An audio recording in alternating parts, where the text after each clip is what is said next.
اللہ نے اپنی قدرت بیان کی، اللہ نے یہ بتایا کہ میں نے انسان کو بنایا کیوں؟ آزمائش کے لیے، لیبلوکم، اللہ تمہیں آزمانا چاہتا ہے، ایکم احسن عملا، کس کا عمل سب سے اچھا ہے۔ اب آزما کے اللہ چھوڑ نہیں دے گا، جو بھی آزمائش ہوتی ہے اس کے بعد اگر رزلٹ اناؤنس نہ ہو تو اس امتحان کا، اس ایگزام کا کوئی فائدہ، بولو بھائی، نہیں، کوئی فائدہ ہی نہیں۔ بس اللہ تعالیٰ دیکھنا چاہتے ہیں کون اچھا ہے کون برا ہے۔ اللہ کو پتہ چل گیا یہ بہت اچھا ہے اور یہ بہت برا ہے، اس کے بعد مر گئے، ختم ہو گئی کہانی۔ ایسا نہیں ہے۔ فرمایا وَلِلَّذِينَ كَفَرُوا بِرَبِّهِمْ، جو لوگ اپنے پروردگار، اپنے پیدا کرنے والے، اپنے رب کہتے ہیں پالنے والا، جو اپنے پالنے والے کا انکار کریں گے۔ انکار کے نا مختلف درجات ہیں۔ ایک انکار تو یہ کہ ہم مانتے ہی نہیں کہ کوئی ہے پیدا کرنے والا، یہ بھی انکار ہے۔ ایک انکار یہ ہے کہ مانتے تو ہیں کہ اس نے پیدا کیا مگر اس کی نہیں مانتے، یہ بھی کیا ہے؟ ایک قسم کا انکار ہے۔ ایک انکار یہ ہے کہ مانتے تو ہیں کہ اس نے پیدا کیا، وہ ہے کریٹر، وہ ہے بنانے والا، مگر عبادت اس کے ساتھ دوسرے کی بھی کریں گے، دوسرے کو بھی دعاؤں میں پکاریں گے۔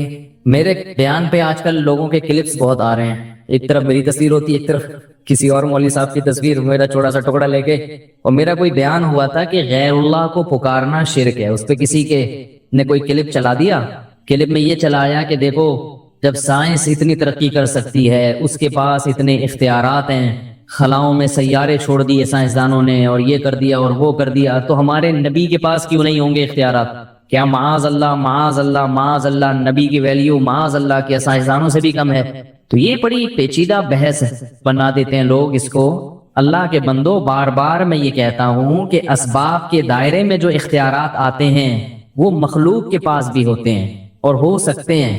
سائنسدان جو خلا میں سیارے چھوڑتے ہیں وہ سیارہ چھوڑتے ہیں، لمبی لمبی وہ بھی نہیں چھوڑتے، اور آپ کیا کر رہے ہیں؟ خلا میں سیارے نہیں چھوڑ رہے، آپ لمبی لمبی چھوڑ رہے ہیں۔ تو سیارے جو چھوڑے جاتے ہیں خلا میں، اس کی کوئی سائنٹیفک لاجک ہوتی ہے، ایندھن ہوتا ہے، اس میں لوہا ہوتا ہے، اس کو کیلکولیشن ہوتی ہے، اتنے کلومیٹر فی گھنٹہ کی رفتار سے جائے گا تو زمین کی حدود سے باہر نکلے گا، پھر ٹیمپریچر مینٹین کیا جاتا ہے۔ یہ اختیارات انسانوں کے پاس ہوتے ہیں، یہ اسباب کے تحت ہیں۔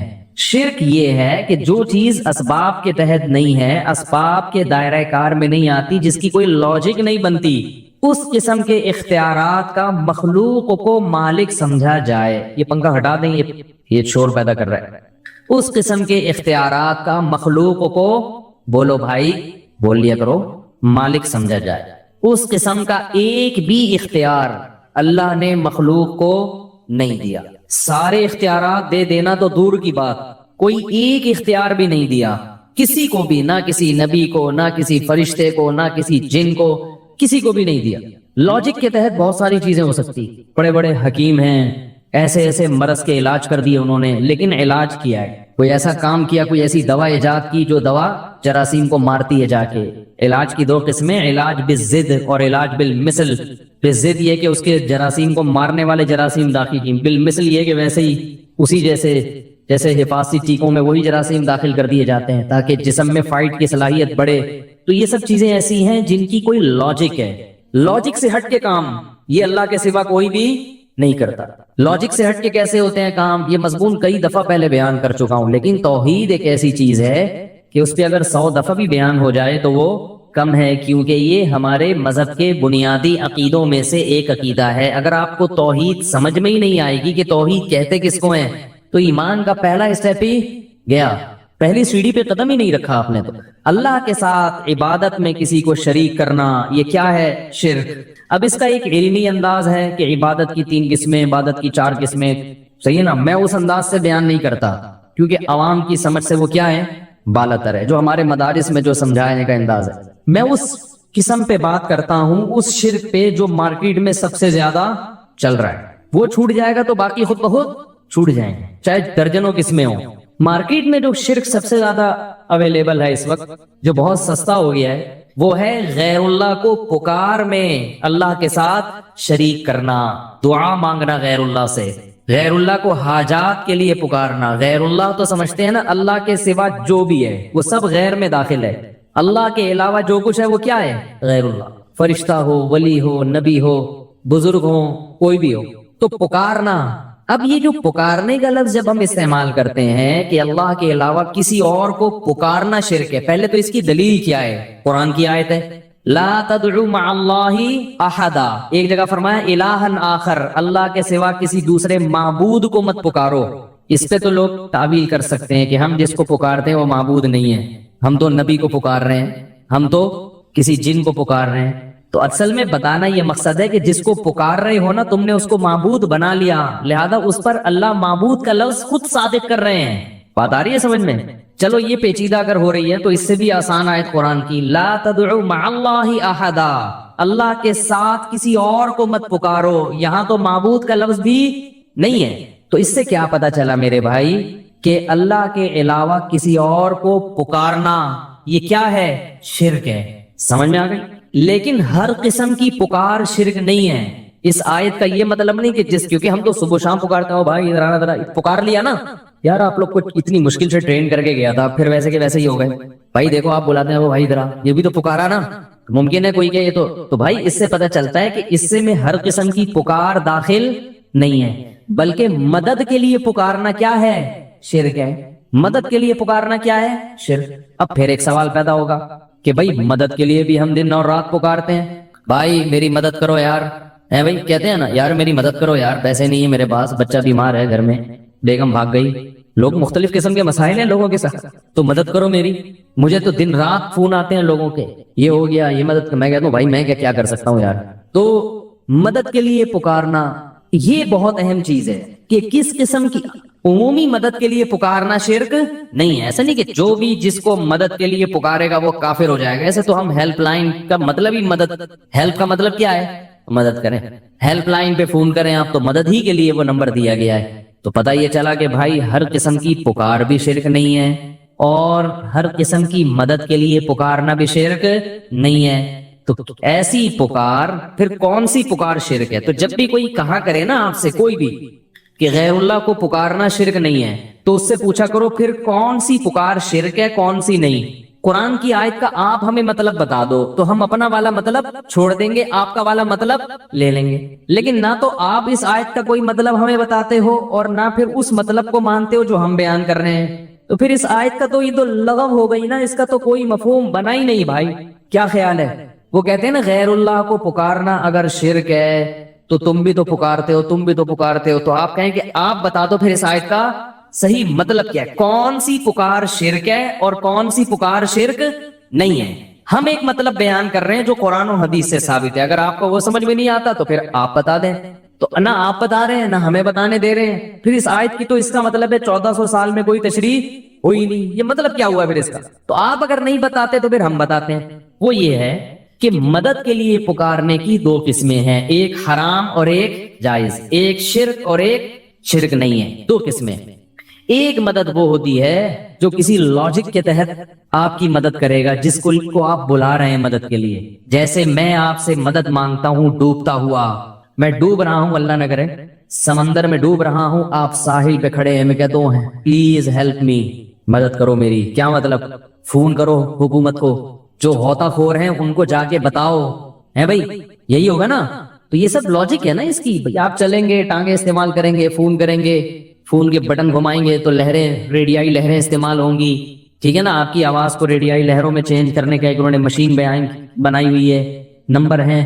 یہ سب چیزیں ایسی ہیں جو لاجک ہے اس کی, کوئی نہ کوئی وجہ ہے اس کی, خود بخود نہیں ہو رہی ہے. لیکن اگر میں سمندر کے اندر ڈوب رہا ہوں, مجھے پتا ہے کہ نہ کوئی کشتی پہنچ سکتی ہے, نہ ساحل تک میری آواز پہنچ سکتی ہے, کوئی بھی اس وقت کسی بھی لحاظ سے اسباب کی دنیا میں میری مدد نہیں کر سکتا, کیونکہ سمندر کے بیچ میں اکیلا ہوں, کشتی الٹ گئی ہے, نہ میرا موبائل کام کر رہا ہے یا موبائل پانی میں ڈوب گیا ہے. ایسے موقع پہ اگر میں کسی کو پکاروں گا تو اس پکار پہ لبیک کہنے کی کوئی سائنٹیفک لاجک, کوئی سائنسدان اس کو تسلیم نہیں کرے گا.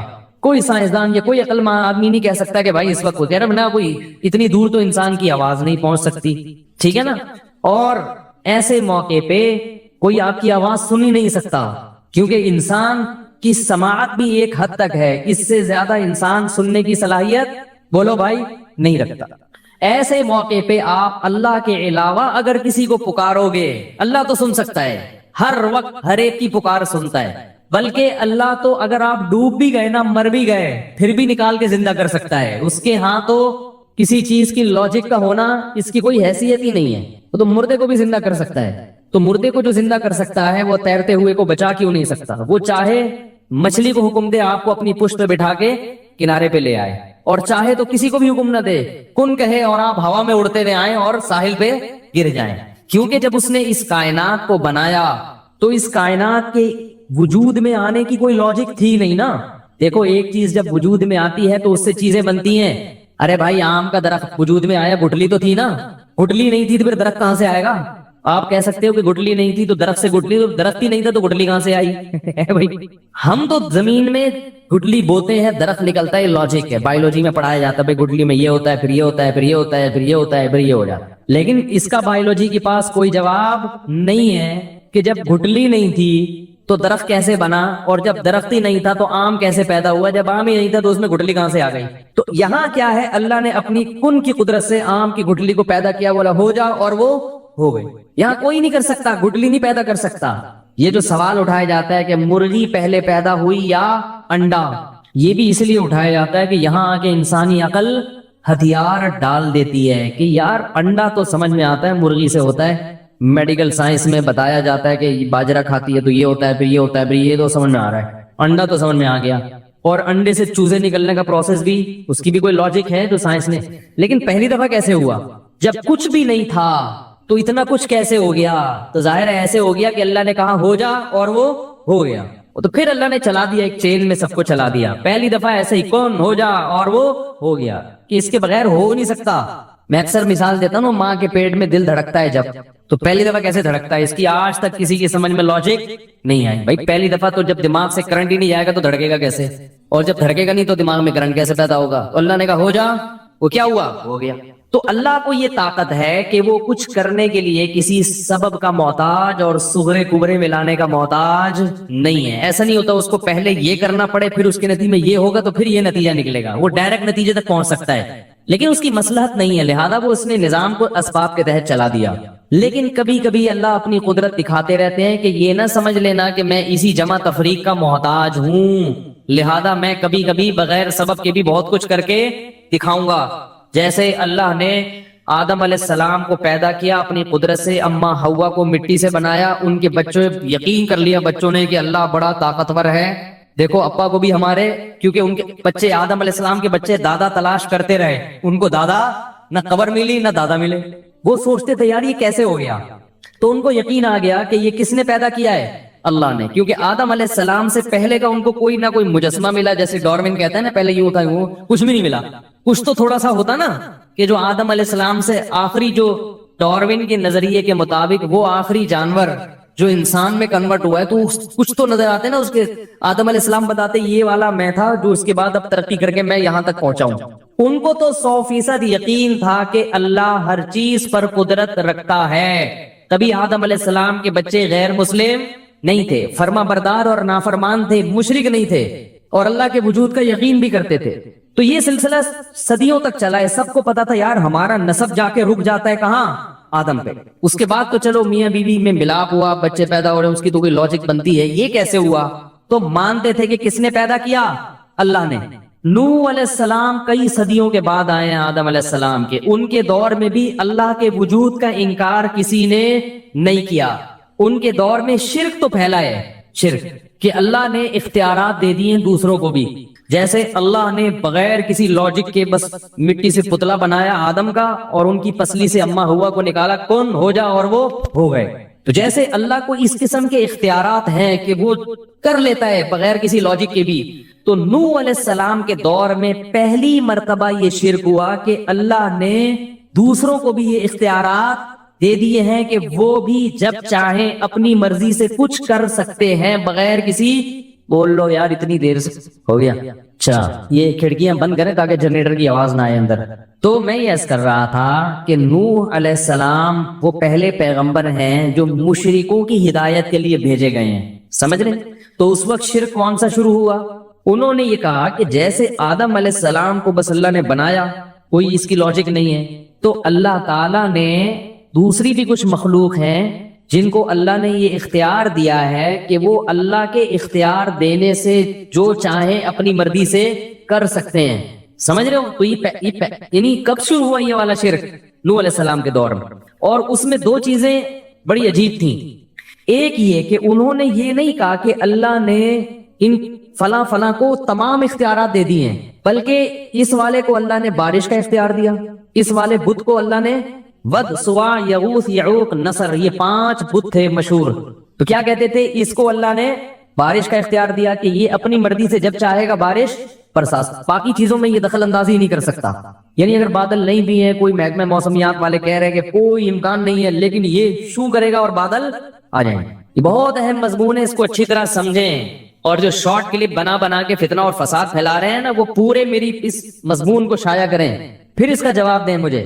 دوسرا، وہ کہتے تھے اولاد کا اس کو ہے، یہ فلاں والے کو ہے، یہ اولاد دلوا دے گا آپ کو، چاہے کوئی سائنٹیفک لاجک نہیں ہوگی اولاد کی، کوئی اس کے بھی اولاد کے جراثیم نہیں ہے، بیوی بھی بانج ہے، مگر یہ اس کے پاس جب جاؤ گے، اس سے دعا مانگو گے تو اولاد کیا ہو جائے گا؟ اولاد ہو جائے گی.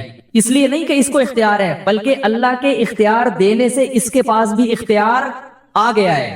کیونکہ اتنی سینس ان میں بھی تھی کہ یہ پتھر کے بنے ہوئے بت یہ تو تھے ہی نہیں، یہ کیا کر سکتے ہیں؟ یہ تو ہم نے بنائے اپنے ہاتھوں سے. لیکن وہی کہتے تھے کہ ان کو گاڈ گفٹڈ صلاحیتیں ان کے اندر. پھر ان پر جب اشکال ہوتا کہ یہ تو کچھ نہیں کر سکتے، تو کہتے یہ نہیں کر سکتے مگر اللہ تو ان کو اختیار دے سکتا ہے نا.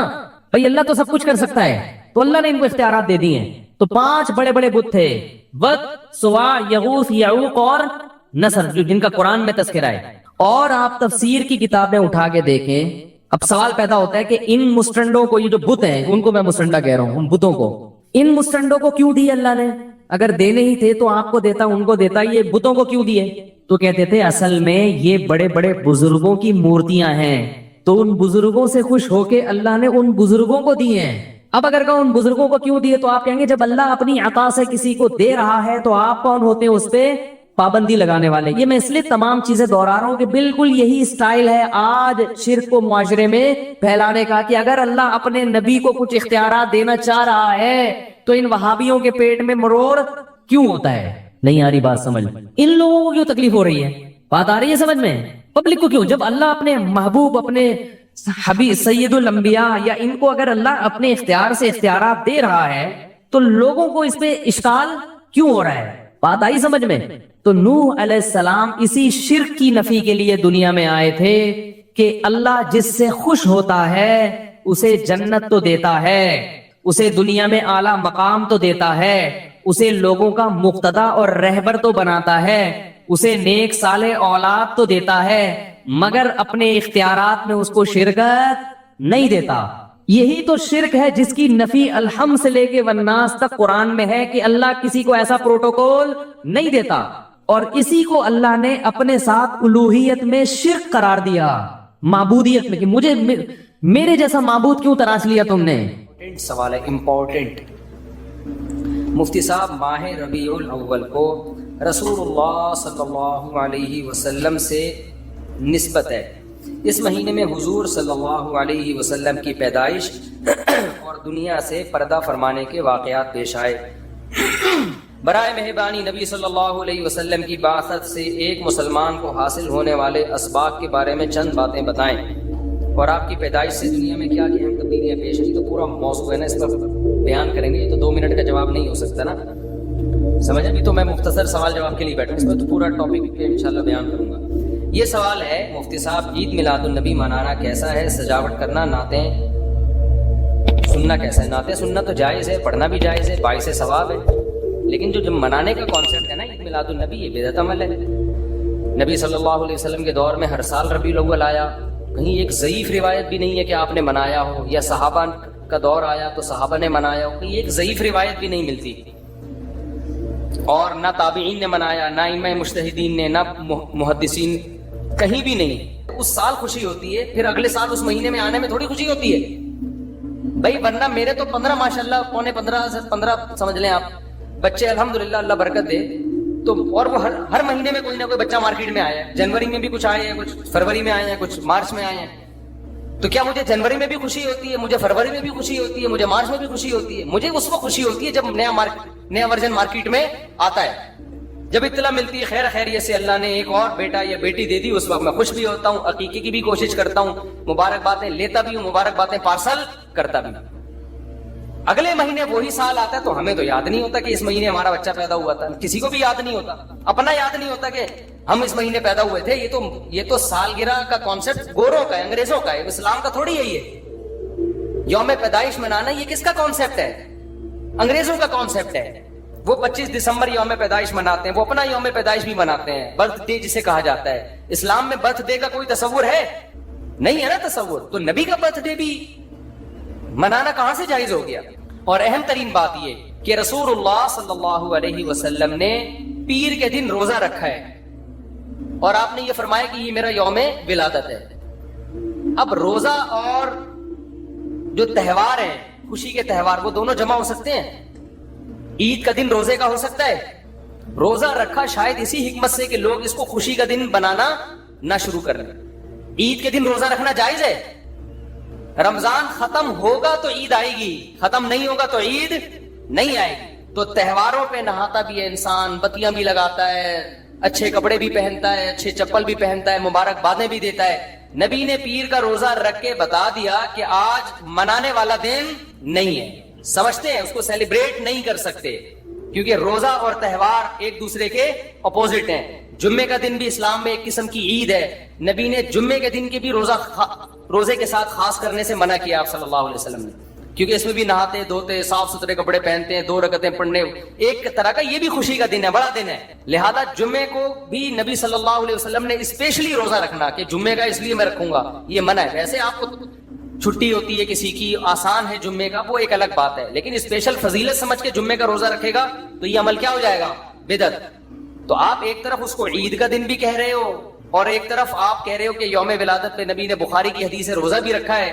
یہ باتیں نبی کی تعلیمات کے بالکل اگینسٹ ہیں. سمجھتے ہو؟ ایک اور بات جو میں اکثر کرتا رہتا ہوں کہ یہودیوں کے لیے بڑا دن تھا اتوار, ہفتہ, جو ان کا ایک قسم کا عید کا دن نا, مبارک دن. عیسائی یہودیوں کے بعد آئے, ان کے لیے کون سا ہو گیا؟ اتوار. چرچ جاتے ہیں نا اور بڑا دن ان کے لیے اتوار ہے نا. تو ہم عیسائیوں کے بعد آئے تو ہمارے لیے پیر ہونا چاہیے تھا, لیکن اسلام نے پیر نہیں, حالانکہ وہ تو نبی کا یوم ولادت بھی ہے, تو وہ تو بطریق اولا ہونا چاہیے تھا, لیکن اسلام نے کیا کر دیا؟ نہ اس دن کو اہمیت نہیں دی, نہیں, واپس جمعے کو چلے جاؤ. شاید اس میں یہ حکمت تھی کہ کہیں یوم ولادت کو سیلیبریٹ کرنا نہ شروع کر دیں لوگ, مبارکبادیں دینا نہ شروع کر دیں, منانا نہ شروع کر دیں. تو روزہ تو بالکل تہوار کے اگینسٹ ہے, اور ویسے بھی عید میلاد النبی رات کو منائی جاتی ہے زیادہ. اسلامی تہواروں میں کوئی تہوار بھی رات کو منانے کا نہیں ہے. اسلام میں راتیں عبادتوں کے لیے ہے, منانے کے لیے نہیں ہے. تہوار ہمیشہ دن میں منائے جاتے ہیں. جمعے کی نماز دن کی روشنی میں ہوتی ہے, مغرب کے بعد ہوتی ہے. ہم جمعہ جو مناتے ہیں دن کی روشنی میں مناتے ہیں نا. عید الفطر کب مناتے ہیں؟ مغرب کے بعد نہا دھو کے تیار ہو کے گلے ملتے ہیں, یہ صبح کے وقت. عید الاضحیٰ کب ہوتی ہے؟ صبح کے وقت. غیر مسلموں کے تہوار رات کو ہوتے ہیں. عیسائیوں کا کرسمس کب ہوتا ہے؟ رات کو. رات کو سارے آپ عیسائی دیکھ لیں گے وہ چمک دھمک کے جا رہے ہوں گے, اور صحیح ہے نا. اسلام میں تہوار دن میں, رات میں نہیں ہے. راتیں سونے کے لیے یا عبادت کرنے کے لیے. لیلۃ القدر یہ تہوار ہے یا عبادت کی رات ہے؟ یہ دن میں یا رات میں؟ بولو. شب برات 15 شعبان یہ عبادت کی رات ہے یا تہوار ہے؟ اس میں اختلاف ہے علماء کا. جمہور عبادت کے قائل ہیں, تو عبادت کی رات ہے تو عبادت کی ہے نا, لیکن وہ دن میں یا رات میں ہے؟ وہ رات میں. تہوار کب ہوتے ہیں؟ دن میں ہوتے ہیں اسلامی, اور عبادت کی راتیں کون سی ہوتی ہیں؟ وہ رات میں ہوتی ہیں. سمجھتے ہو کہ نہیں سمجھتے ہو؟ عیسائیوں کے ہاں, یہودیوں کے ہاں الٹا ہے. ان کے تہوار کب ہوتے ہیں؟ رات. وہ رات میں جشن کرتے ہیں. تو آپ عید میلاد النبی میں چراغاں کر رہے ہو رات میں, منا کب رہے ہو؟ رات میں. یہ تو ویسے ہی عید کا جو اسلام نے کانسیپٹ دیا اس کے بالکل اگینسٹ ہے. یہ یہود و نصارہ کا طریقہ ہے رات میں منانا.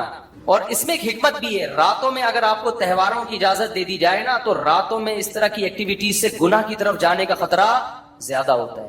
تبھی عیسائیوں میں کرسمس میں گڑبڑیں بھی بہت ہوتی ہیں, شرابیں بھی پی جاتی ہیں, بہت کچھ ہوتا ہے. اسلام نے صبح صبح اچھے بچوں کی طرح رات کو جلدی سو جاؤ, صبح صبح نہا دھو کے مسجد آؤ, مسلے آؤ, عید ملو, کھاؤ پیو, موج مستی کرو, پتلی گلی سے نکل جاؤ. تو اس میں موج مستی میں شراب کباب آتا ہی نہیں ہے نا, آئے گا ہی نہیں, کیونکہ تو راتوں کے کام ہے شراب کباب, دن کے کام تھوڑی ہے. لیکن آپ نے جو عید میلاد النبی کا کانسیپٹ پیش کیا وہ نبی کے عمل کے بھی خلاف. نبی روزہ رکھ رہے ہیں, پیر کے دن، اور نبی صلی اللہ علیہ وسلم تہوار منانے کا حکم دے رہے ہیں دن کے وقت میں. آپ نے کہا نہیں رات کو منائیں گے ہم. نبی صلی اللہ علیہ وسلم نے ہمیں کہا کہ لکل قوم عید ولنا عیدان، ہر قوم کے لیے ایک دن عید کا ہوتا ہے، ہمارے لیے 2 دن. آپ نے کیا کر دیے؟ 3 دن. اس حدیث کی بھی آپ نے مخالفت کر دی. اور اسلام میں برتھ ڈے منانا نہیں ہے، سالگرہ منانا نہیں ہے، آپ نے اس کی بھی مخالفت کر دی اسلام کے اس حکم کی. پھر اسلام نے عیسائیوں کے لیے ہفتہ تھا، یہودیوں کے لیے ہفتہ تھا، عیسائیوں کے لیے اتوار تھا. اسلام نے نبی کے یوم ولادت کے بجائے کوئی اور دن مبارک کر دیا. آپ نے اس حدیث کی بھی کیا کی؟ مخالفت کر دی. تو آپ تو مخالفت پر مخالفت کرتے چلے جا رہے ہیں قرآن و سنت کی، نبی کی سیرت کی. پھر نبی کی زندگی میں درجنوں بار ربیع الاول آیا، صحابہ کی زندگی میں، ابو بکر کی زندگی میں، عمر، عثمان، علی رضی اللہ عنہم، اہل بیت کی زندگی میں، تابعین کی زندگی میں کوئی ایک ضعیف روایت بھی نہیں ہے کہ کسی صحابی نے ربیع الاول کی مبارکباد دی ہو یا کوئی عام معمول سے ہٹ کے کوئی کام کیا ہو. ایک چراغ جلایا ہو، ایک موم بتی جلائی ہو، یا کوئی حلوہ پکایا ہو، یا کوئی مٹھائی کھلائی ہو کسی کو، ضعیف روایت بھی نہیں ہے. تو یہ تمام دلائل اس بات کا تقاضا کرتے ہیں کہ جو کچھ ربیع الاول میں ہم اور آپ کر رہے ہیں وہ اسلام کی تعلیمات نہیں ہے، وہ سراسر A to Z کیا ہے؟ بدعت ہے. ویسے بھی اگر یہ اسلامی تہوار ہوتا نا تو خوب سمجھ لو دنیا میں جتنے بھی مذاہب ہیں ان کا 20 مسئلوں میں اختلاف ہوتا ہے، تہواروں میں ان کا اختلاف نہیں ہوتا. عیسائیوں میں جو لبرل عیسائی ہیں نا وہ بھی کرسمس کے موقع پہ کرسمس مناتے ہیں، تہوار پوری قوم مناتی ہے. ہندوؤں کی جو ہولی کا دن ہے وہ پوری قوم کے لیے ہے کہ نہیں ہے؟ 20 فرقے ہوں گے ہندوؤں کے، ہولی میں سب متفق ہیں. یہی وجہ ہے کہ مسلمانوں کے جتنے فرقے ہیں عید الفطر میں سب کیا ہیں؟ متفق. یکم شوال، ہاں اس کی تعین میں پشاور کا شوال الگ شروع ہوگا، ہمارا الگ ہو، وہ ایک الگ بات ہے، لیکن ہے کیا؟ فرسٹ شوال. بریلوی کیا، دیوبندی کیا، اہل حدیث کیا، شیعہ کیا، سنی کیا، جتنے فرقے ہیں سب کا اتفاق ہے بھائی تہوار کب ہوگا؟ یکم شوال کو. کیوں؟ تہواروں کے معاملے میں مذہب کنفیوژن نہیں چھوڑتا، کنفیوز نہیں، کیونکہ نبی نے منایا نا تہوار، ساری دنیا نے دیکھا، تو فرسٹ شوال کو منا رہے ہیں. اور دوسرا تہوار ہے 10 ذی الحجہ کو جو بقرعید ہے. پوری دنیا میں کتنے ہی مسلمانوں کے فرقے ہوں، بقرعید کب منائی جاتی ہے؟ 10 ذی الحجہ. کرسمس کب منائی جاتی ہے؟ 25 دسمبر کو. ہندوؤں کی ہولی کا بھی ایک خاص تاریخ ہے، سکھوں کے جو ایک تہوار ہے اس کا بھی ایک خاص دن ہے، اس میں کوئی اختلاف نہیں. اگر عید میلاد النبی مسلمانوں کی سچی مچی کی عید ہوتی، تہوار ہوتا، اس میں اتنا اختلاف نہ ہوتا. اتنا اختلاف ہے، پورے سعودیہ کی ایک گلی میں بھی کوئی ایک بتی بھی نظر نہیں آئے گی آپ کو. ایسا ہے کہ نہیں ہے؟ پاکستان میں گھر گھر سجے ہوئے ہیں، پورے مکہ مدینہ میں، ریاض میں، جدہ میں کہیں بھی ایک بتی بھی نظر نہیں آئے گی، ایک چراغ بھی نظر نہیں آئے گا. یہ کیسا تہوار ہے؟ پورے عرب دنیا میں کہیں بھی نہیں منایا جا رہا، انڈیا پاکستان میں دھوم دھام سے منایا جا رہا ہے. یہ خود اس کی علامت ہے، اتنا بڑا اختلاف ہونا کہ یہ تہوار نہیں ہو سکتا. پھر پاکستان میں بھی کھارا در میں منایا جا رہا ہے، ڈیفنس میں نہیں منایا جا رہا. کراچی میں کم منایا جا رہا ہے، چھانگا مانگا میں، چیچا وطنی میں زیادہ منایا جا رہا ہے. معذرت کے ساتھ چیچا وطنی میں نہیں، یا کسی اور علاقے میں، سمجھ رہے ہو؟ پھر جو پسماندہ علاقے ہیں ان میں زیادہ منایا جا رہا ہے، پڑھے لکھے علاقوں میں کم منایا جا رہا ہے. پھر جن علاقوں میں منایا جا رہا ہے ان میں بھی پورا نہیں منایا جا رہا. جیسے ہمارے علاقے میں اگر نام آباد میں منایا جا رہا ہے، ایک گلی میں منایا جا رہا ہے، دوسری گلی میں پتہ ہی نہیں. پھر جس گلی میں منایا جا رہا ہے اس گھر میں منایا جا رہا ہے، پڑوسی کے گھر میں نہیں منایا جا رہا. تو یہ اس کی علامت ہے بھائی. یہ تہوار اگر ہوتا تو ساری دنیا کے مسلمان اس پر متفق ہوتے. کھوپڑی شریف میں بات آ رہی ہے کہ نہیں آ رہی ہے؟ تو اس لیے یہ اتنے بات اس کے غلط ہونے کے دلائل ہے نا اس کو عید میلاد النبی کو منانے کے، کہ بہت ہی کوئی ضدی اور ہٹ دھرم ہوگا تو کہے گا کہ یہ منانا چاہیے ان دلائل سننے کے بعد. اور دیکھو مجھ پہ آپ نیگیٹو کمنٹس کر سکتے ہو، مجھے آپ کہہ سکتے ہو میرا یہ کلپ مارکیٹ میں جائے گا نا تو یہ دیوبندی ہے، وہابڑے، اور یہ ان کو کیا پتا، ان کو نبی سے محبت نہیں ہے. لیکن خدا کی قسم آپ جس خدا کو خوش کرنے کے لیے یہ کام کر رہے ہو نا اس خدا کو کوئی دھوکہ نہیں دے سکتا. قیامت کے دن آپ کو ان دلائل کا جواب اللہ کے سامنے دینا پڑے گا. ہمارے نبی نے فرمایا جب قیامت کے دن بہت سے لوگ جن کی صورتیں وہ ہوں گی جو میری امت کی صورت ہوتی ہے، وہ لوگ آئیں گے حوض کوثر پہ پانی پینے کے لیے، میں پلانا چاہوں گا، فرشتے ان کو ہٹائیں گے، میں کہوں گا یہ تو میرے امتی ہیں. کیوں؟ ان کے گیٹ اپ سے لگ رہا ہوگا. فرشتے کہیں گے نا نا نا نا، ان لوگوں نے آپ کے دنیا سے جانے کے بعد آپ کے دین میں نئی نئی چیزیں ایجاد کر لی تھی. تو فرشتے ہمارے نبی صلی اللہ علیہ وسلم کے دستے مبارک سے ان کو حوض کوثر کا پانی پینے نہیں دیں گے. اور حدیث میں بھی آتا ہے نبی صلی اللہ علیہ وسلم ان کو دھتکاریں گے. تو آپ نبی کے عشق میں وہ کام کر رہے ہو جس کی وجہ سے آپ نبی صلی اللہ علیہ وسلم کے دست مبارک سے قیامت کے دن محروم ہو رہے ہو. سمجھتے ہو کہ نہیں سمجھتے ہو؟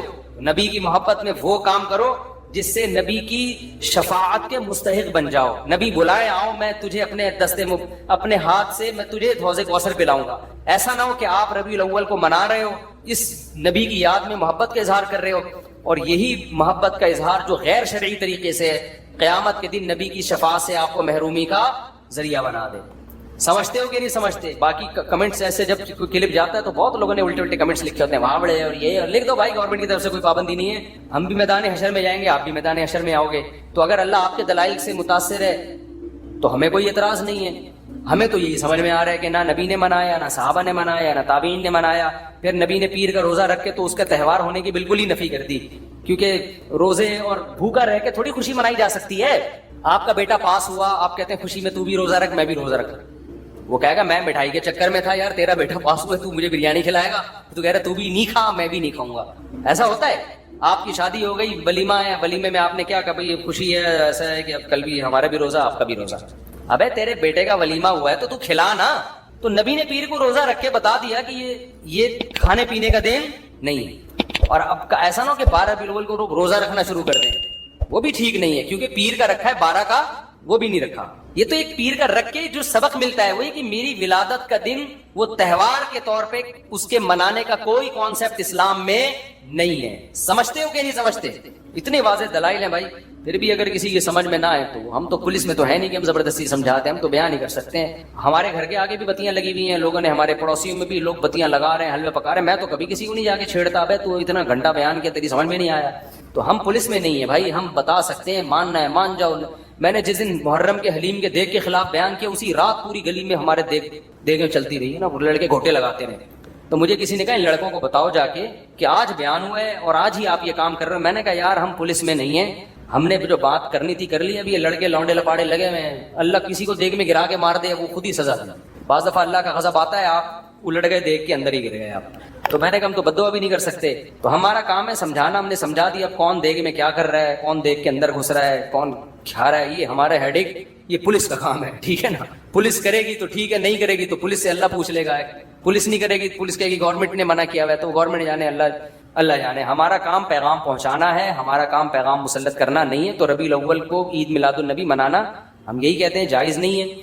اس کے اتنے سارے دلائل ہیں, پھر بھی کسی کی سمجھ میں نہ آئے تو پھر وہ جانے ہیں. پھٹے بازی نہ کرو, لوگوں کو جا کے نا تانے نہ دیا کرو, بس اس سے نقصان ہوگا. مفتی صاحب کسی شخص کے مرنے کے بعد کون سی چیز کا ثواب اسے پہنچانا ہے؟ کوئی بھی نیکی کا ثواب پہنچا سکتے ہیں. شادی کر کے دل میں نیت کریں, اس کا ثواب کس کو پہنچے؟ مرحوم کو پہنچے. مفتی صاحب اگر کوئی شخص یہ کہے کہ یہ جادو یا خیر حلیم, کیا ہے بھائی حلیم میں نے اللہ کے نام کی بنائی, یہ حلوہ یا خیر میں نے اللہ کے نام کی بنائی, اللہ کے نام پر دی ہے کھا لو.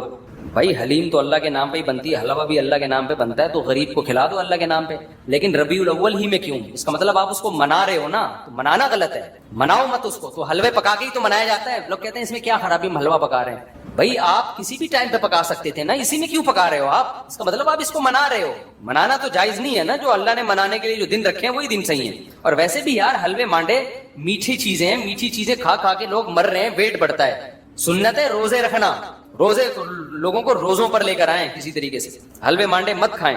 میں جب کسی دعوت میں جاتا ہوں, کھانے کے بعد حلوہ لے آتے ہیں, میں نہیں کھاتا نا, تو حیران ہو رہے ہوتے ہیں لوگ, کہتے ہیں یار مولوی ہو کے حلوہ نہیں کھا رہے. میں نے کہا یار آپ لوگوں نے مولویوں کو بدنام کر دیا. ہم نے اپنے جتنے اساتذہ دیکھے ہیں وہ کوئی بھی حلوہ ہم نے نہیں کھاتے ہوئے دیکھا, تھوڑا کھاتے ہوئے. میرے جو پیر و مرشد ہیں اب تو بیمار ہو گئے, ورنہ اتنے روزے رکھتے تھے گرمیوں میں.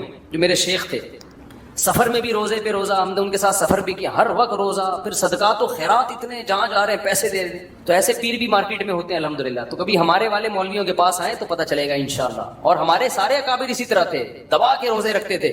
میری دادی حضرت مولانا عبد الرحیم رائے پوری رحمۃ اللہ علیہ سے بیعت تھیں, اللہ مغفرت فرمائے.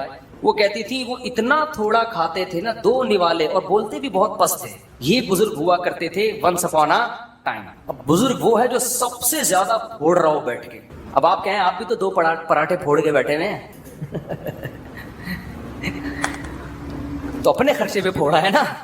اور دوسری بات یہ کہ 2 پراٹھے کب پھوڑے ہم نے, کتنا بھوکا رہنے کے بعد پھوڑے ہیں، تو وہ تو 4 بھی کم ہے. پھر یہ نہیں کہ اب سارا دن پراٹھے ہی پھوڑتے رہے بیٹھ کے. لوگ کیا کر رہے ہیں، دعوت میں اتنا کھایا، اس کے بعد پھر حلوہ کھایا، پھر کولڈ ڈرنک پی، اتنے ماشاءاللہ ایک دن اطلاعی دھماکے کے ساتھ پھٹ کے اس دارے فانی سے کوچ کر گئے. تو اسلام میں کم کھانا ہے، زیادہ کھانا نہیں. لیکن خدا کا واسطہ اب ایسا نہ ہو لوگوں کو دیکھنا شروع کر دیں، کسی داڑھی والے کو یہ زیادہ کھا رہا ہے، کسی کے نوالے گننے کی آپ کو اجازت نہیں ہے. ہو سکتا ہے اس کی بھوک اس سے بھی زیادہ ہو. بعض لوگوں کی صحت اتنی ٹائٹ ہوتی ہے کہ ان کے لیے 2 پراٹھے تو کھانچوں میں چلے جاتے ہیں، ان کے پتہ ہی نہیں چلتا گئے کدھر. تو اپنی صحت کے لحاظ سے ہو سکتا ہے وہ کم کھا رہا ہو، تو یہ کسی اور کو نہیں کہیں. تو لوگوں کو کم کھانے پہ لانا چاہیے، روزے رکھنے پہ لانا چاہیے. تو ہم نے تو اپنے مشائخ کو دیکھا ہے روزہ رکھتے ہیں کثرت سے، بہت روزے رکھتے ہیں، کم کھاتے ہیں. اور آج تو پھوڑنے پھاڑنے کا. تو لوگ دعوت میں نا پہلے کھانا لاتے ہیں پھر میٹھا. میں کہتا ہوں یار میرے اندر تو دم پسند نہیں ہے کہ میں کیسے ہضم کروں گا اس کو. تو لوگ حیران ہوتے ہیں آپ مولوی ہو کے یار میٹھا نہیں کھا رہے. میں نے کہا آپ لوگوں نے کسی اور قسم کے مولانا ٹائپ کے لوگ دیکھے ہوئے ہیں، وہ پھر ربیع الاول سے عادت بھی پڑ جاتی ہے بعض دفعہ میٹھا کھا کے کھلا کے. تو وہ سیٹ اپ صحیح نہیں ہے. میٹھا کم کریں، ڈاکٹر لوگ منع کرتے ہیں زیادہ میٹھا کھانے سے.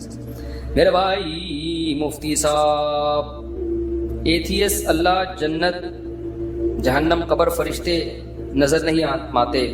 ایتھیس کہتے ہیں کہ جب ہمیں اللہ فرشتے قبر نظر نہیں آتے تو ہم کیوں مانتے ہیں؟ اس کا کئی بار جواب دے چکا ہوں یار، پھر کبھی دوبارہ دے دیں گے. مفتی صاحب السلام علیکم. وعلیکم السلام. آپ ہمارے رہبر سرمایہ ہیں، آپ ہمیں بہت عزیز ہیں. مجھے آپ کے بیانات سنتے ہیں میری زندگی بدل گئی ہے. میں شادی کرنا چاہتا ہوں، نکاح سے پڑھوانا ہے، کیا طریقہ کار ہے؟ ولید سے رابطہ کریں. یعنی جو ولید بیٹھے ہوئے تھے نا، باہر نمبر لکھا ہوا ہوگا، ان سے رابطہ کریں، آپ کا نکاح پڑھا دیں گے انشاءاللہ. صلو علی الحبیب. مفتی صاحب شرک معاشرے میں بہت تیزی ہے، اب تو ربیع الاول میں اتنا تو بنتا ہے یار. صلو علی الحبیب. مفتی صاحب شرک معاشرے میں بہت تیزی، پہلے اس کو زیادہ سے زیادہ بیانات کریں. آپ کے بیانات جب یوٹیوب پہ جاتے ہیں کافی لوگ، میرا خیال ہے شرک معاشرے میں پھیل نہیں رہا. پہلے شرک زیادہ تھا، لوگ ایجوکیٹڈ ہو رہے ہیں، اور اب یہ پیر پرستی سے آہستہ آہستہ قبر پرستی سے نکل رہے ہیں. اب ایتھیزم پھیل رہا ہے معاشرے میں. اب جو معاشرے میں چیز پھیل رہی ہے وہ کیا پھیل رہی ہے؟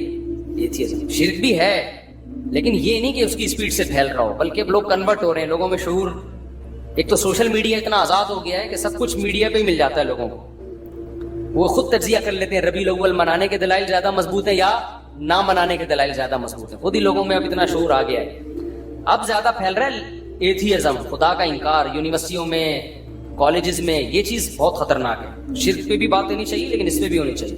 میرا سوال یہ کہ حضرت آدم علیہ السلام آخری نبی، حضرت محمد صلی اللہ علیہ وسلم تک سوال آگے سے زیادہ نبی اور رسول آئے تو سب کے نام کے آگے حضرت لگانا، یہ ابے بھائی کیا ہے یار؟ شخصیتوں کے نام لے کے نہیں پوچھا کرو. ہم سجدے میں جا کر سر کو اللہ پاک کے قدموں میں رکھ کر بولتے ہیں سبحان ربی الاعلی، یعنی اعلیٰ صرف اللہ کی ذات ہے. تو وہ بریلوی حضرات اپنے بزرگوں کے ساتھ اعلیٰ کیوں لگا دیتے ہیں؟ وہ اعلیٰ اللہ والا اعلیٰ نہیں ہوتا بھائی. میں کہتا ہوں یہ بندہ بہت اعلیٰ ہے، تو مطلب دوسرے بندوں کی نسبت اعلیٰ ہے نا، اللہ کے مقابلے میں. تو بریلویوں کی ہر بات تھوڑی غلط ہوتی ہے. وہ کہتے ہیں اعلیٰ حضرت کیوں کہتے ہیں وہ؟ تو وہ اعلیٰ اللہ سے کے مقابلے میں نہیں کہتے، وہ اعلیٰ کہتے ہیں دوسرے بھی حضرت تھے تو یہ والے ان سے اعلیٰ ہیں. اس کی مثال ایسے دیکھیں، اہل حدیث ہم سے ملے، مجھے کہنے لگے آپ لوگ امام حنیفہ کو امام اعظم کیوں کہتے ہیں؟ امام اعظم تو صرف نبی صلی اللہ علیہ وسلم ہے. میں نے کہا یار آپ کہتے ہو کہ ہم مجتہد ہیں، ہم قرآن و حدیث ہم سے سمجھو، آپ امام اعظم کا مطلب نہیں سمجھے، آپ قرآن و حدیث کا مطلب کہاں سے سمجھو گے بھائی؟ ٹھیک ہے نا، ہم آپ سے پوچھیں، اتنی تو سینس انسان میں ہونی چاہیے. ہم امام اعظم کو امام اعظم، امام شافعی، امام احمد بن حنبل کے مقابلے میں کہتے ہیں، نبی کے مقابلے میں تھوڑی کہتے ہیں ہم ان کو امام اعظم. نبی کے مقابلے میں ہم ان کے امام اعظم کہیں ہم تو کافر ہو جائیں فوراً. اس کی مثال ہے جیسے قائد اعظم محمد علی جناح. اب اصل قائد تو ہمارے نبی صلی اللہ علیہ وسلم ہے نا. اب کوئی کیا آپ قائد اعظم کو محمد علی جناح رحمۃ اللہ علیہ کو قائد اعظم کیوں کہہ رہے ہو؟ قائد اعظم تو نبی تھے. وہ بھائی ہم محمد علی جناح رحمۃ اللہ علیہ کو جو قائد اعظم کہہ رہے ہیں دوسروں کے قائد کے مقابلے میں کہہ رہے ہیں. بہت سے اس زمانے میں قائدین گزرے ہیں لیکن ہماری نظر میں ان میں سب سے بہتر قائد کون سے تھے؟ قائد اعظم. تو آپ کسی کی بات کا صحیح مطلب بھی لے سکتے ہو، غلط مطلب بھی. جب آپ کی دماغ میں نیگیٹو سوچ بھری ہوئی ہو تو ہر صحیح بات کو الٹا پھیر رہے ہوتے، اور جب پازیٹو سوچتا ہے تو پھر آپ کو صحیح باتیں صحیح لگ رہی ہوتی ہیں. تو بریلوی جو اعلیٰ حضرت کہتے ہیں وہ شرک کا اس سے کوئی تعلق نہیں ہے. وہ اعلیٰ حضرت وہ اس زمانے کے جو حضرت تھے ان کے مقابلے میں اعلیٰ حضرت کہتے ہیں. یہ مطلب نہیں کہ دنیا میں سب سے اعلیٰ یہی ہیں، یہ مطلب ہے اللہ سے اعلیٰ تو ہے ہی نہیں. یہ اصل میں انہوں نے سوال یہ پوچھا ہے کہ ہم سجدے میں جا کے سبحان ربی الاعلیٰ کہہ رہے ہوتے ہیں، تو اعلیٰ تو ہم صرف اللہ کو کہتے ہیں. تو پھر اعلیٰ حضرت کو کیوں اعلیٰ کہہ دیں گے؟ تو وہ اعلیٰ ان کے مقابلے میں کہہ رہے ہوتے ہیں، وہ اللہ والا اعلیٰ کوئی اور ہے، یہ والا اعلیٰ کوئی اور ہے. سمجھتے ہو؟ وضو خانے میں ہاں اس پہ اشکال ہو سکتا ہے کہ اعلیٰ ہیں یا نہیں ہیں، وہ سب سے اعلیٰ تھے یا نہیں تھے. جیسے کوئی قائد اعظم کو کہے، ترکی والے کہیں گے نہیں تمہارے قائد اعظم نہیں، ہمارے والے قائد اعظم ہیں. یہ اختلاف ہو سکتا ہے، لیکن اس کا شرک سے بدعت سے کوئی تعلق نہیں. وضو خانے میں تکمیل کے لیے کتنی مزید رقم درکار ہے؟ میں 40-50 دن بعد آیا ہوں، آج بیان میں ابھی تک کام نامکمل دیکھ کر افسوس ہوا ہے اور میری حیرانگی ہے اگر بقایا کام 3 لاکھ کے اندر ہے تو یہ رقم انتظامیہ کو ادا ہو جائے گی. بھائی یہ سوال ہم نے بھی انتظامیہ سے کیا تھا کہ لوگ اعتراض کر رہے ہیں کام بہت لمبا ہو گیا ہے، تو اس کا جواب کیا ہے؟ تو انتظامیہ نے پچھلے جمعے اس کا جواب ریکارڈ کروایا ہے، پھر 2-4 دن پہلے عشاء کے بعد بھی اس کا جواب ریکارڈ کروایا کہ کام میں اتنی تاخیر کیوں ہوئی ہے. تو جن کو بھی یہ اشکال ہے، دیکھو نہ تو میں چندہ لے رہا ہوں اپنے ہاتھ میں، نہ میں کھڑے ہو کے خرچ کر رہا ہوں، یہ سارا کام انتظامیہ کر رہی ہے. تو بجائے ادھر ادھر باتیں کرنے کے، کوئی بھی اعتراض ویسے ادھر ادھر کر نہیں رہے، مثال دے رہا ہوں میں، تو جا کے ڈائریکٹ انتظامیہ سے پوچھیں. معین اختر کا قول ہمیشہ یاد رکھیں. انور مقصود نے معین اختر سے پوچھا تھا کہ آپ کے ماموں کیا کرتے ہیں، اس نے کہا ماموں کی باتیں کس سے پوچھیں؟ ماموں سے. تو انتظامیہ آپ کو مطمئن کر دے گی کہ کام میں تاخیر کیوں ہوئی ہے. اکرم بھائی ہیں اور بھی جو بھی لوگ یہ کام کر رہے ہیں ان سے جا کے آپ پوچھیں، وہ یہاں اصل میں ہوں گے انشاءاللہ جمعے میں، اکثر ابھی تو چلے گئے. اگر وہ آپ کو سیٹسفائی نہ کر پائیں اور آپ کو لگے واقعی کوئی گڑبڑ ہو پھر مجھے بتائیں آپ، پھر میں پوچھوں گا بھائی آپ نے چندے کا اعلان مجھ سے کروایا تو پھر یہ گڑبڑ کیوں ہو رہی ہے؟ کوئی کرپشن سامنے آتی ہے یا کوئی معقول وجہ سامنے آتی ہے؟ کیونکہ میری جب ان سے بات ہوئی انہوں نے مجھے مطمئن کر دیا ہے کہ یہ وجوہات تھی تاخیر کی. سمجھتے ہیں؟ تو آپ ان سے پوچھ لیں، مطمئن کر دیں گے انشاءاللہ. اور بات یہی ہے کہ کوئی 2-4 آدمی ایک اماؤنٹ بتا دیں کہ اتنا اماؤنٹ ہے تو وہ پورا دے کے نا جان چھڑائی جائے. لامتناہی جو چندہ آ رہا ہوتا ہے نا یہ ٹھیک نہیں ہوتا. بندہ اپنے ذمے لے لینا کہ یار ایک اماؤنٹ مجھے بتا دیں، ایسٹیمیٹ بتا دیں اتنے میں ہو جائے گا، یہ اتنے پیسے، اس کے بعد آپ چندہ نہیں مانگیں. یہ زیادہ بہتر طریقہ ہوتا ہے، ورنہ پتہ ہی نہیں چل رہا ہوتا کہاں سے بندہ کیا. ہم نے یہاں تو نہیں ایسا ہوتا، لیکن مثال دے رہا ہوں، مسجدوں میں یہ ہوتا ہے چھت ڈل رہی ہے، چندہ ہو رہا ہے، 6 مہینے سے چھت کے نام پہ اتنے روپے جمع ہو جاتے ہیں، ہر آدمی دے رہا ہوتا ہے. اسے کیا پتا کہ 1 کروڑ وہ دے چکا ہے، 10 لاکھ میں دے رہا ہوں تو 20 لاکھ وہاں سے بھی لے چکا ہے. تو اس میں کرپشن کا امکان بہت زیادہ ہوتا ہے، تو یہ خطرہ ہوتا ہے اس بات کا. غلام سرور، والد کا نام عمر دین. میاں بیوی آپس میں نا اتفاقی میں، دعا ہے کہ ٹھیک ہو جائے میرے رشتے کا، دل کا دعا کریں. دل سے دعا ہے جی آپ کا رشتہ بھی ہو جائے اور جن میاں بیوی کی آپ نے بات کی اللہ ان میں صلح بھی پیدا کر دے. میری والدہ کی طبیعت ٹھیک نہیں ہے اور میری سسٹر کے پر فالج کا اٹیک ہوا ہے. دل سے دعا ہے بھائی اللہ تعالیٰ آپ کی سسٹر کو بھی آپ کی والدہ کو بھی شفا عطا فرمائے. آج کل کافی پریشانی میں ہوں، گھر میں اکیلا کمانے والا ہوں، پوری گھر کی ذمہ داری مجھ پر ہے مگر کام پر نہیں جاتا، ہر وقت سستی رہتی ہے، گھر تباہ ہو رہا ہے. سستی ہے اس کا علاج ہے چترول لگوائیں اپنے کسی سے، اس کا وظیفوں میں علاج نہیں ہے. حقیقت ہے اصل میں جب گھر کا کوئی بڑا نہ ہو نا، اس کا روگ نہ ہو تو نوجوان نسل سست بھی ہوتی ہے، تباہ بھی ہوتی ہے. ان کا علاج نفسیاتی ڈاکٹروں کے یا وظیفوں کے پاس نہیں ہے، اس کا علاج یہ کہ باپ سے طبیعت سے نا اپنی دھلائی کروا لیں. مجھے سست آدمی پر اتنا غصہ آتا ہے آپ کو کیا بتاؤں. سست پہ مجھے بہت غصہ آتا ہے کیونکہ وہ کمبخت کسی کام کا نہیں ہوتا. تو گھر میں کوئی سست ہے نا تو اس کا حل صرف اور صرف ایک ہے کہ بڑا کیا کرے، اس کے چھوٹا بھائی سست ہے تو بڑا کیا کرے، چترول لگائے. یوٹیوب پہ ایسی ویڈیوز ڈالنے پر پابندی ہے جس میں چترول کی بات ہو، کیونکہ یوٹیوب ایکشن لیتا ہے، آپ لوگوں کو مار پیٹ کی ترغیب دے رہے ہیں. تو چترول کو ہم پیار سے کچھ اور نام رکھ لیں، چترول نہیں لگائیں، کیا سروس کروائیں. یوٹیوب میں نا اس طرح کی ویڈیوز کو فوراً ایکشن لیتے ہیں. انہوں نے کیا کہہ دیا تھا LGBT پہ لعنت بھیجیں، وہ پھر ہمیں ہٹوانا پڑا کے لے وہ لعنت بھیجیں LGBT والوں پہ. وہ لوگ لعنت کیوں بھیجوا رہا ہے، صحیح ہے نا، تو پھر وہ ہٹانی پڑتی ہے. تو چترول کو ہم پیار سے آئندہ سے کہا کریں گے اس کی سروس کروائیں. ٹیوننگ زیادہ اچھا لفظ ہے، بلکہ دونوں ہو جائیں تو زیادہ اچھا، ٹیوننگ بھی ہو جائے. اور تو جو گھر میں سست ہے نا، باپ کا کام ہے کہ اس بچے کی طبیعت سے سروس بھی کرے اور اس کی ٹیوننگ بھی ہو. چھوٹا بھائی یہ کام کر رہا ہے تو بڑے بھائی کی ذمہ داری ہے کہ وہ اس کی سروس اور ٹیوننگ کر کے بہترین بن جائے گا انشاءاللہ. بڑے بڑے پوستیوں کو ہم نے بہت عظیم انسان بنتے ہوئے دیکھا ہے. یہ نفسیاتی ڈاکٹروں کے بس کے بات نہیں ہے، اس کا میڈیکل سائنس سے کوئی تعلق نہیں ہے، یہ واجب الٹیوننگ ہے. یہ لوگ سمجھ رہے ہیں نا، تو یہی حل ہے اس کا. اللہ کا شکر ہے ہمارے باپ نے بھی ہمیں مارا ہے، ہمارے بھائیوں نے بھی ہمیں مارا ہے الحمدللہ. ہم تو پٹے ہیں اللہ کے فضل سے. آج ہم جو ممبر پہ بیٹھے ہیں، اگر نہ پٹے ہوتے ہم یہاں ہم گٹکا کھا رہے ہوتے کہیں بیٹھے. سست پڑا ہوا ہوتا میں ابھی بھی، ہم بھی ایسے سست تھے، ہم کوئی ایسے چست تھوڑی تھے شروع سے ہی. اسکول جاتے ہوئے جو مجھے سستی ہوتی تھی، میں اگر اس کے واقعات آپ کو سناؤں آپ حیران ہو جائیں. چسپی تھی جو سب بچوں کو ہوتی ہے، کھیل رہے ہیں، فٹ بال کھیل رہے ہیں، ہاکی کھیل رہے ہیں اس میں. اور پھر اسکول جانے کا جب ٹائم آتا تھا نا، ایسے لگتا تھا جیسے میں ایسے بستر سے اٹھتا تھا جیسے قبر سے نا مردے کو اکھاڑا جا رہا ہے، اور وہ بھی پرانی قبر سے.